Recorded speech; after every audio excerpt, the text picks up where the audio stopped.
Boa noite a todos e a todas.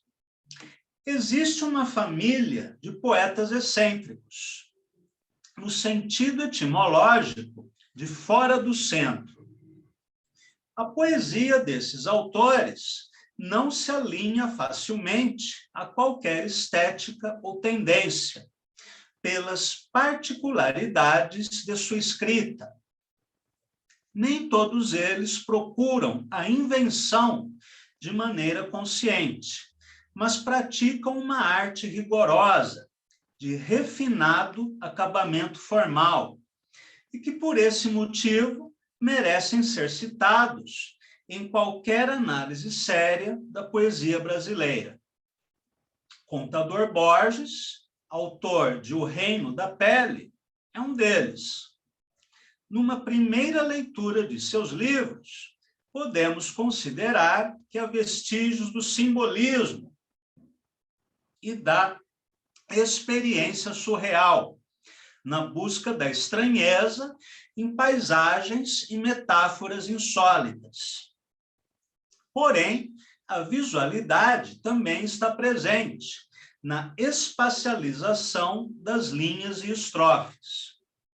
A herança de João Cabral, aquele de Pedra do Sono, por sua vez, se manifesta na contenção verbal e no corte cirúrgico das sentenças.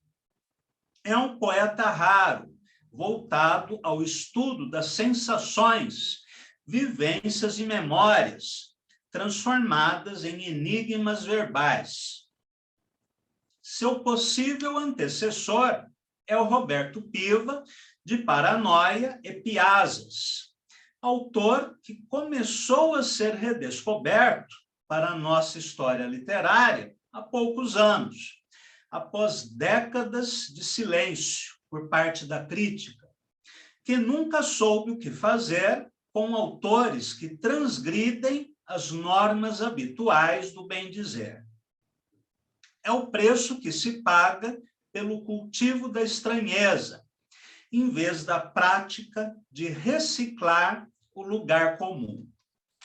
Vamos ler, então, alguns poemas de Contador Borges, começando com o livro O Reino da Pele.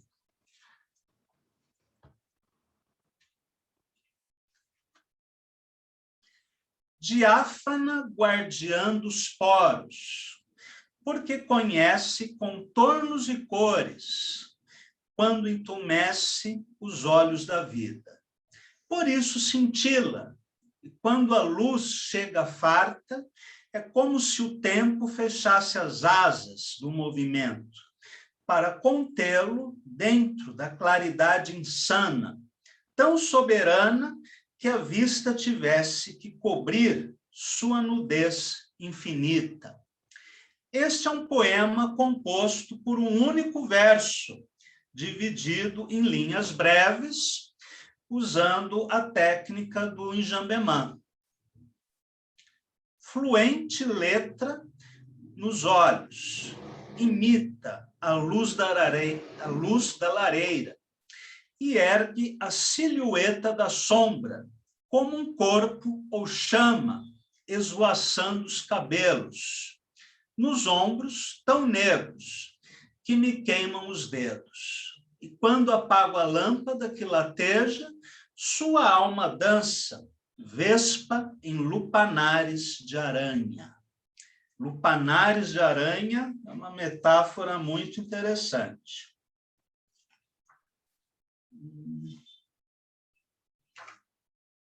Água faminta, bebe primeiro os lábios, antes que eu me declare.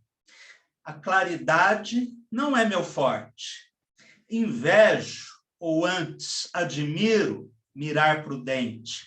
Os que enxergam sem janelas, espelhos, que estiram aos dedos e, num instante, surpreendentes, tiram à flor da pele a voz de dentro, que de tão profunda se revela, carne e unha do segredo. Um efeito na corrente à contraluz da pele. O tempo fere interpela o que flui à deriva nos olhos, entre as linhas da matéria escura, em pólvora, incendiada pela lua, efeito que o poema recolhe na elegância desse gesto que apara o sentido na curva do imensurável, enquanto traça o céu com as unhas. Enigma, filho rebelde da língua. Vamos ler agora alguns poemas de outro livro de Contador Borges, intitulado A Morte dos Olhos.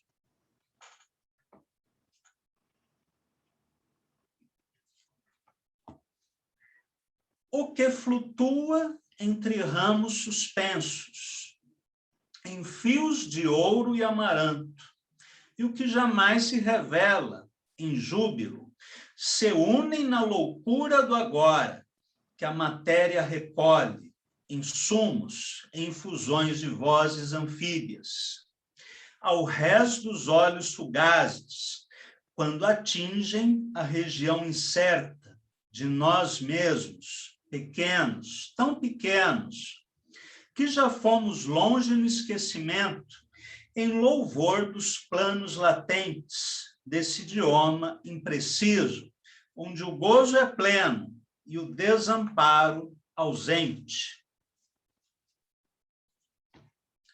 O rosto, a folha, o brilho opaco, o riso enfaixando lenhas de sua fogueira rosada, os olhos, estrelas queimando o derradeiro fôlego, o pacto de gloriosa cera, corpórea, anímica, horrorizando o tempo e seus intentos.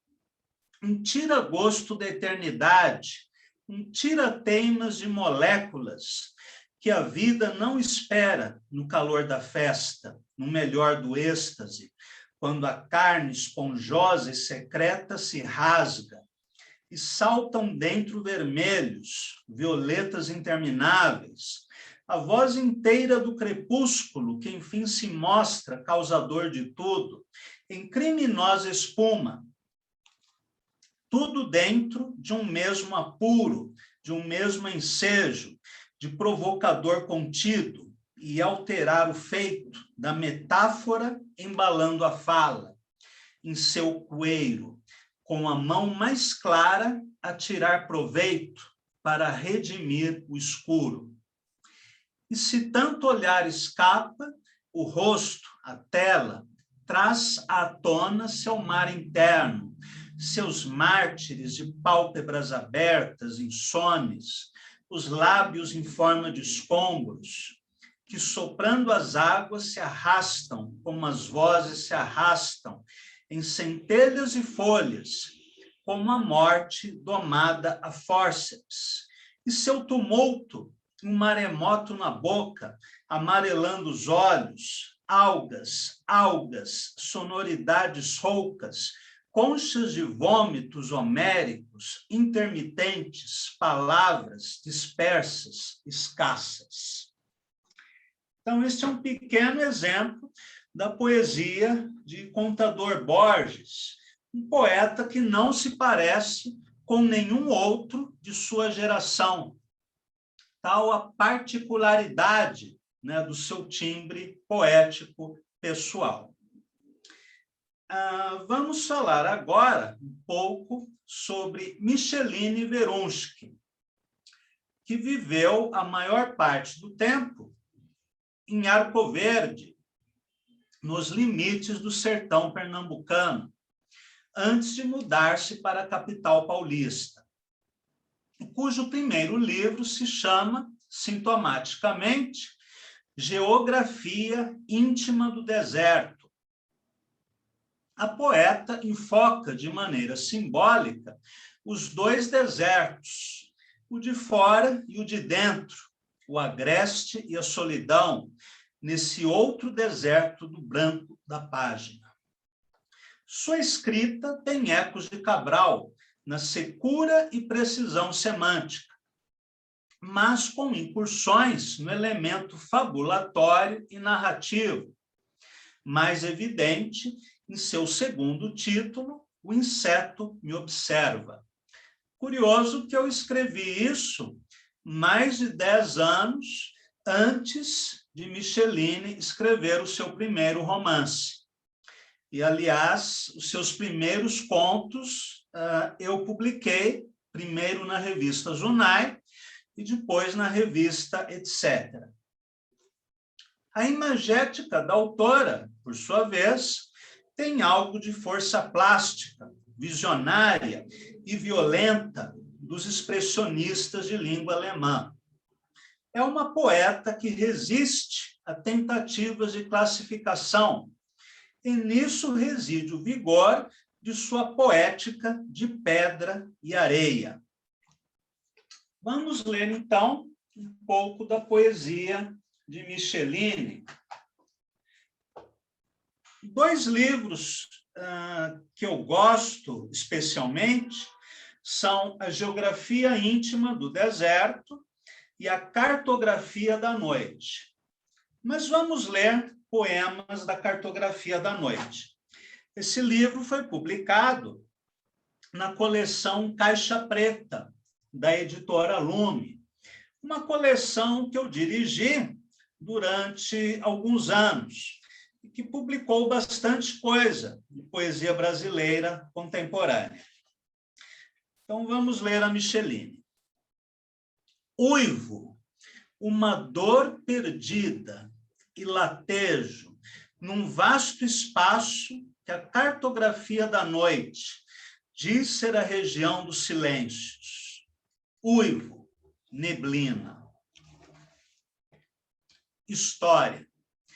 Desenterrar os mortos e chupar seus ossos, sugar seu mosto de terra e sangue seco, seu gosto secreto de anos infindáveis, arcos, costelas, arquitetura, se infeccionar com os mortos, triturar seus artelhos de esponja ressequida, pintar de negro e noite os dentes e a saliva e abandonar o sonho, viva, muito viva. Rubens, o morto está preso dentro de um dia, como as palavras dentro de uma carta. O morto está preso, qual caixa vazia que se guardaria dentro de outra caixa, e ainda em outra, carta, caixa ou casa, se deposita o morto, guardado e resguardado, como uma casa dentro de um dia, como um dia dentro de uma noite, como uma noite dentro de uma carta, o morto é presa. Esta janela permite o mundo, o relâmpago, o voo, o tráfego. Esta janela inventa os 15 andares deste sábado. Esta caneta é tudo o que resta.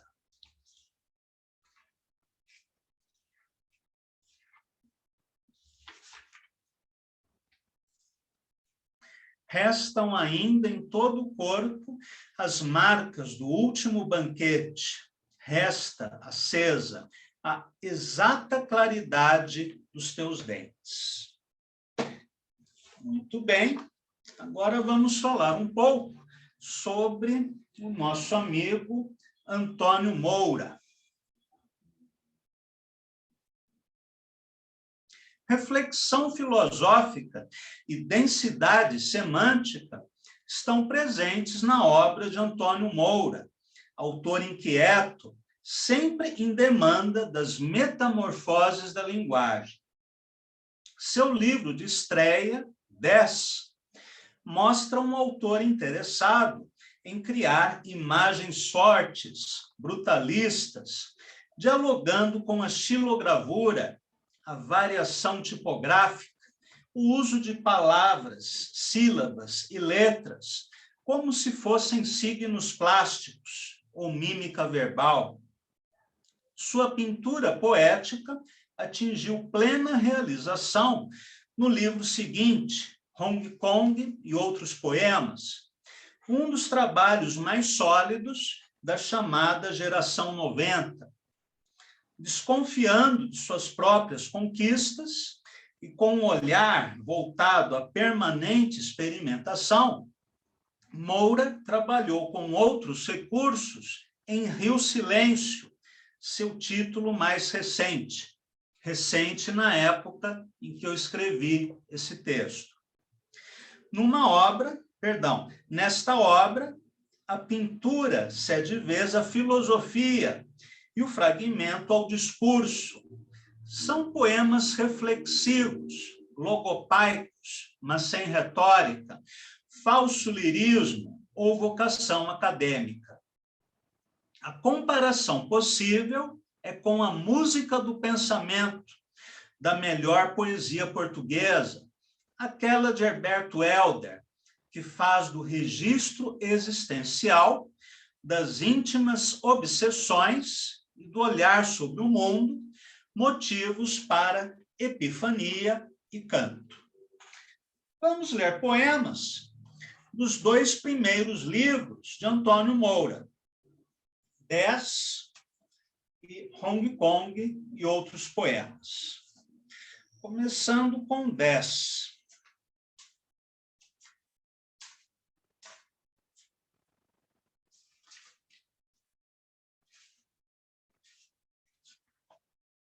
E tem várias ilustrações, né? Inclusive no estilo da arte naif, né? Da xilogravura. A Graziella está entrando.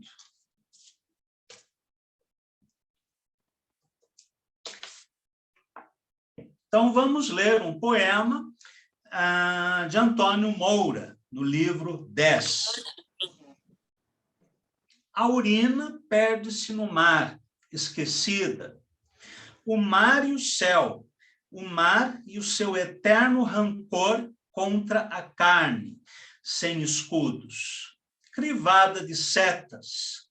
A cada vento, movendo a data, moendo as noites, as 7 chagas do calendário seteno, de mais uma semana a irmanar-se a morte ante o mar.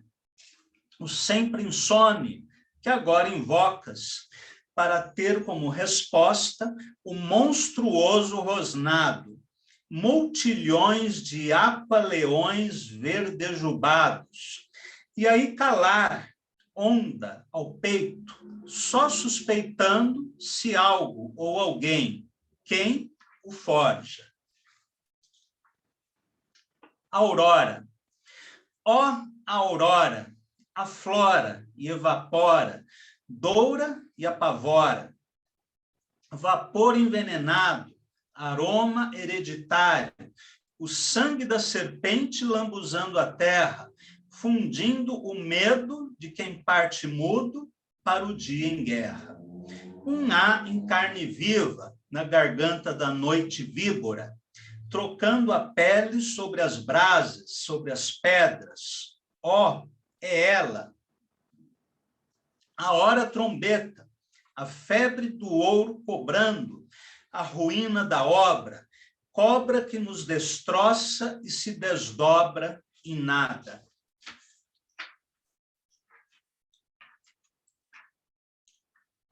Há várias ilustrações neste livro, inclusive uma que eu acho bem interessante, que é o cachorrinho da Barbie maconheira. Só o título, né, da Barbie maconheira já é muito engraçado.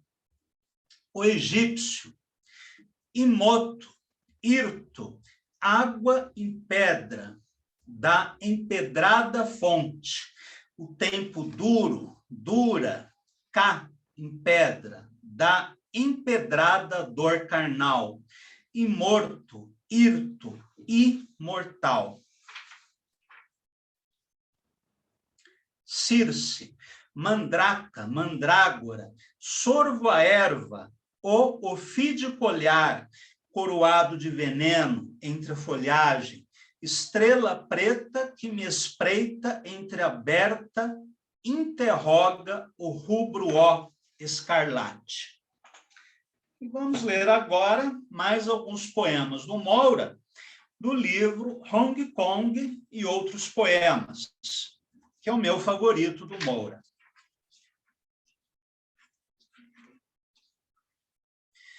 O carro de Apolo, esfolado vivo, este dia, uno por unos condenado, labareda língua entre o sumo das e o humus da rosas, carnificina.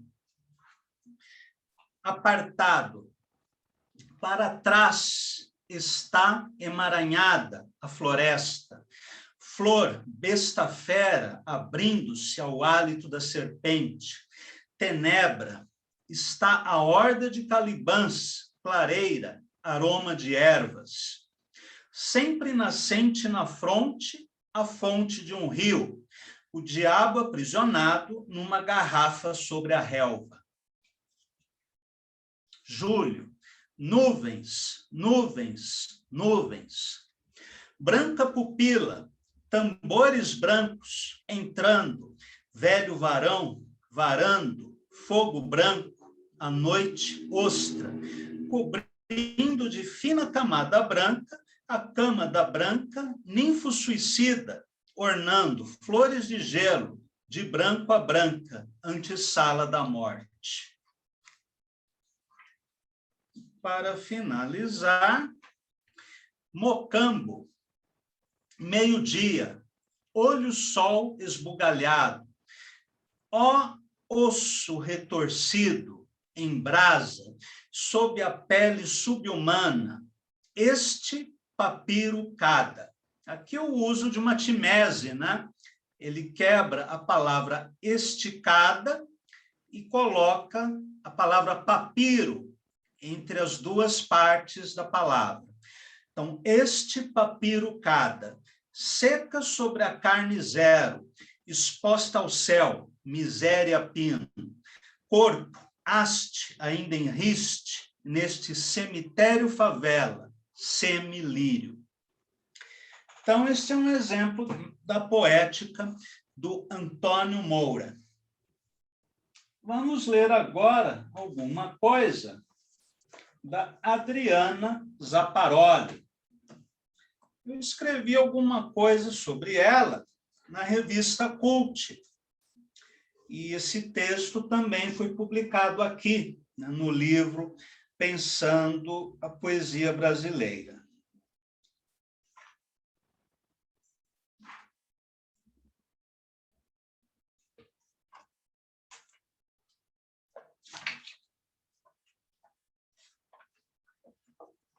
Adriana Zapparoli é uma autora que se destaca no cenário da nova poesia brasileira, por sua capacidade imaginativa, que incorpora referências mitológicas de diferentes culturas do Ocidente e do Oriente, uma variedade de plantas, insetos e feras, reais ou inventadas, nomes científicos extraídos do vocabulário biológico e formas inusitadas de representação do amor erótico e das relações interpessoais. Sua mitologia pessoal é desenvolvida em formas poéticas híbridas, com destaque para o poema em prosa, gênero literário criado no século XIX por Charles Baudelaire, que dilui as balizas tradicionais entre verso e narrativa ficcional. A palavra híbrido, como se sabe, deriva do grego híbris, que significa orgulho, excesso, desmedida, violação das leis naturais, no caso de seres resultantes do cruzamento de indivíduos de espécies diferentes. A escrita híbrida, assim como acontece na biologia, é uma forma de transgressão, de superação de limites, normas, probabilidades, sem temor ao sacrilégio ao monstruoso ou ao sublime.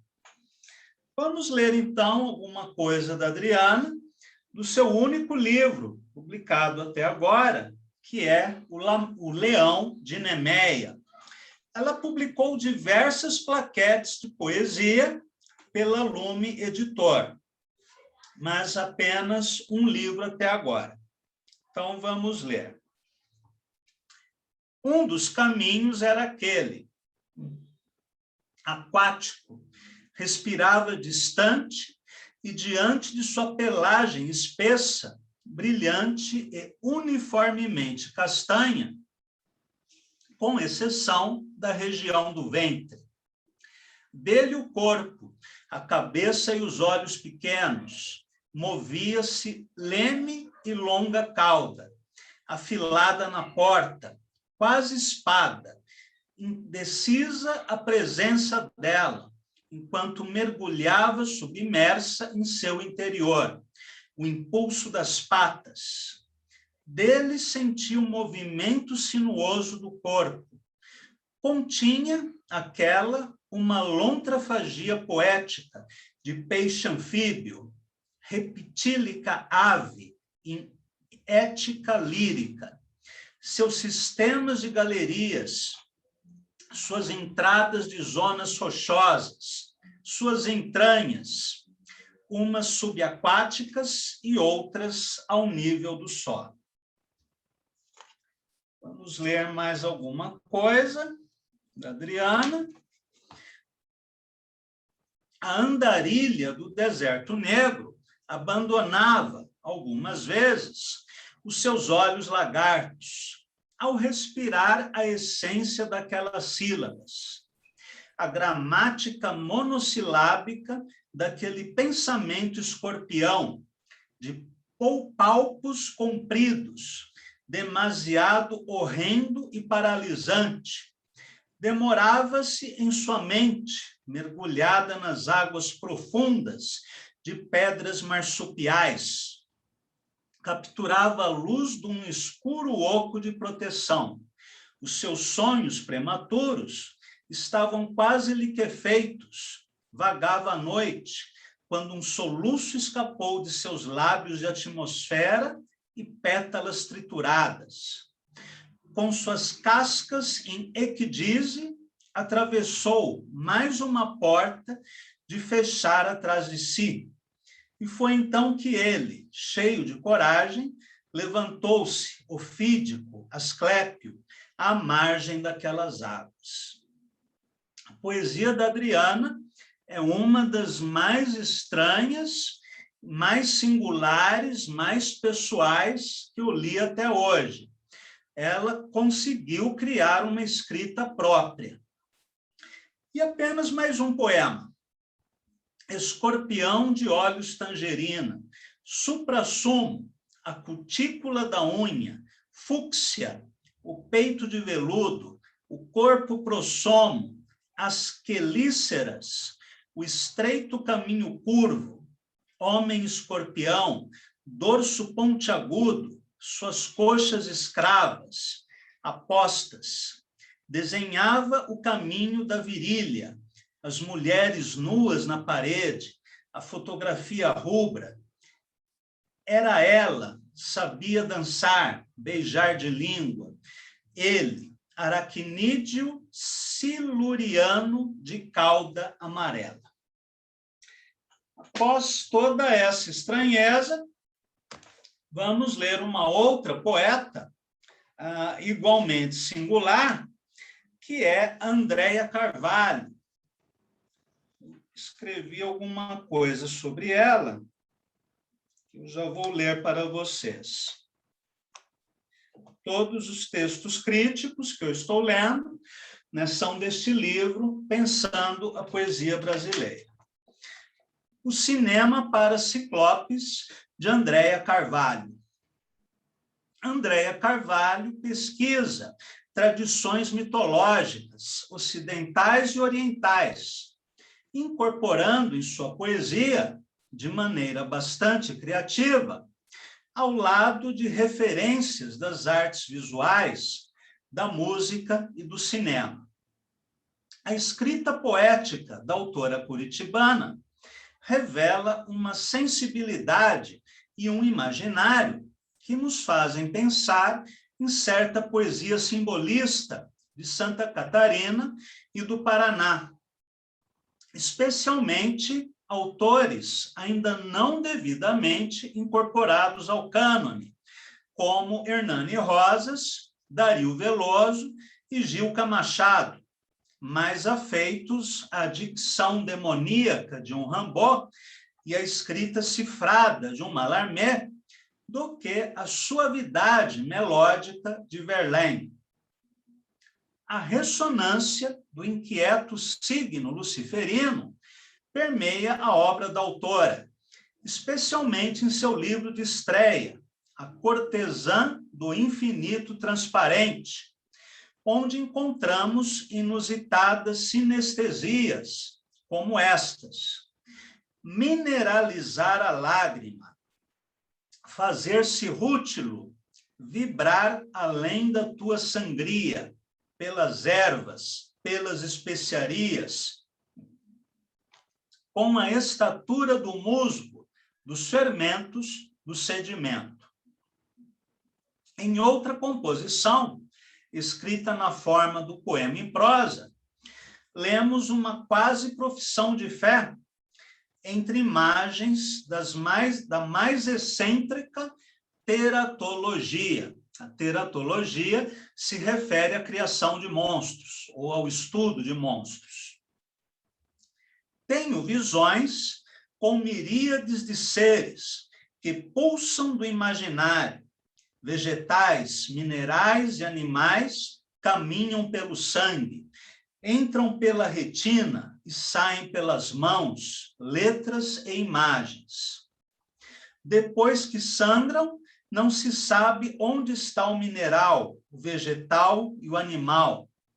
Carregam no ventre a sagrada comunhão das ossaturas fantásticas, com plasma de ninfa e sílica e olhos andrógenos. Vamos ler alguns poemas de A Cortesã do Infinito Transparente.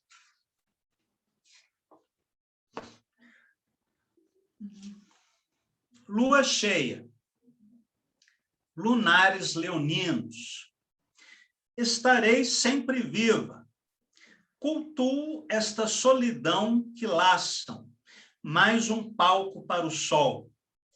Tenho leões, mesmo adormecidos, rugem-me evangelhos como músicas empoeiradas, sarapintadas, letras, panteras deslizantes no livro manuseado.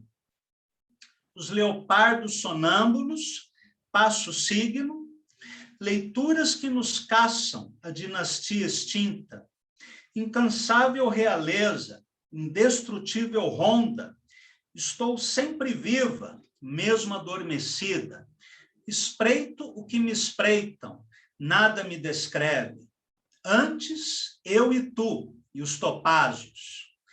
Aquilo que tenho e que só tu alcanças. Aquilo que tens e que só eu alcanço. Rugidos estratosferas, enquanto adormecem sob nossos calcanhares. Galanteio, vaia, devoção. Língua ferina. Os leões rugem e me mergulho na órbita daquele aviso.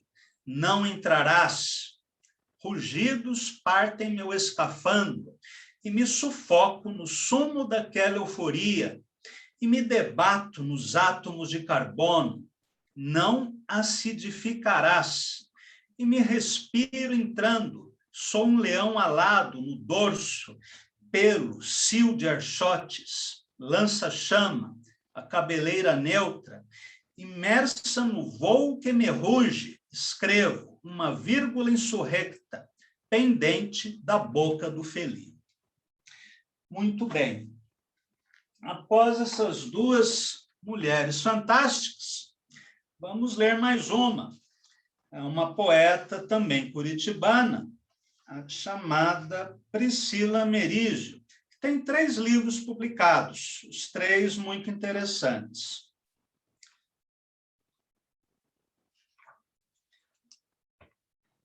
Priscila Merizio, autora jovem de Curitiba, publicou em 2014, pela editora Patois, um livro que se destaca na poesia brasileira recente, Mínimo Abismo, que reúne poemas divulgados inicialmente em blogs e revistas de literatura na internet.